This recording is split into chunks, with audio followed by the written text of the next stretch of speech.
So Joe Biden and Kamala Harris are bringing new executive actions in terms of gun control. The White House is touting progress in the efforts to curb gun violence. And Scripps News has learned President Biden plans to unveil new executive action to bolster those efforts soon. None of these steps alone is going to solve the entirety of the gun violence epidemic. None of them. But together, they will save lives. A landmark moment for the Biden-Harris administration, the formation of the Office of Gun Violence Prevention, led by the vice president. Now, 1 year in, I really think that the successes we've had in the past year are a reason to hope. The office was tasked with speeding up implementing legislation, coordinating support for survivors, IDing new steps to take, and expanding coalitions. On its anniversary, a new report from the office underscores progress made. It points to, for instance, around 900 transactions stopped under the bipartisan Safer Communities Act enhanced background checks for people under 21 years old. Oh my God, a whole 900. That is fantastic. Outstanding job. I think before we go into what's in this executive order package, we've got to understand what gun violence really is. It's a made-up word. I think the word they're looking for is violence, you know, people wanting to hurt other people or 15 million other things. But I think something specific that we can speak to is where this gun violence, like they call it, is coming from. I'm just gonna say it, I'm not gonna dance around the bush. It's coming from the hoods. It comes from a culture of listen to any rap song, and no, it's not racist. It's literally taking what they say in these songs at face value. Oh, I'm gonna shoot them up. Oh, I'm gonna dump 100 rounds in you. That is promoting an action that is not morally correct. That is promoting people to seek a lifestyle out that is, oh, well, I'm just gonna go shoot somebody because I feel cool. And that's what a rap song told me to do. But that's where probably 99.9% of all gun violence comes from. It's not just from, oh, you know what, I have a gun, so why don't I shoot somebody today? Doesn't work like that.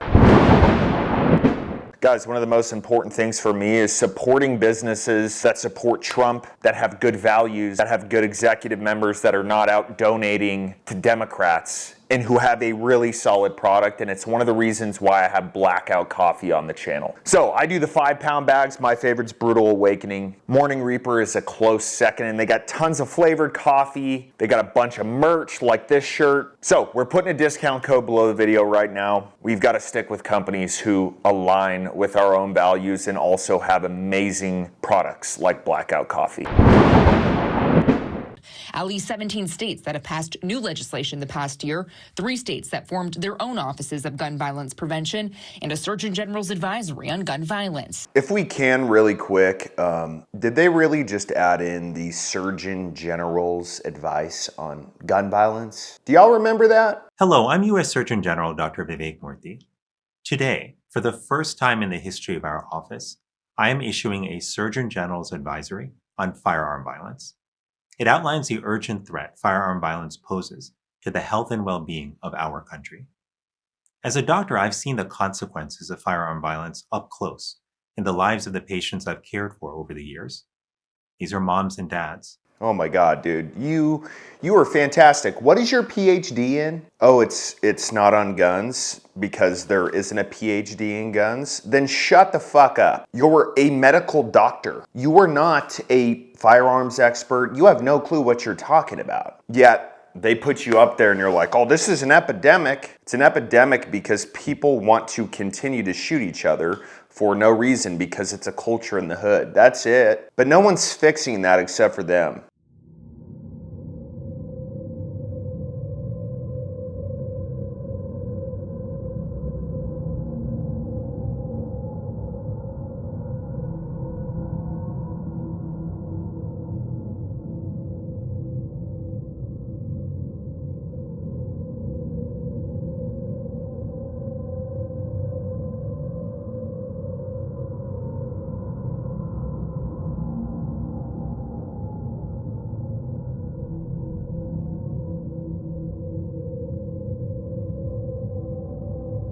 All right, so let's get into what exactly they're thinking about doing. Because I gotta tell you, it's one of the dumbest things I've ever seen in terms of gun control, in terms of wanting to prevent people from shooting each other. I don't know. The office's director, Stephanie Feldman, pointing out a, quote, historic decrease in homicides under the administration. And that has only accelerated this year.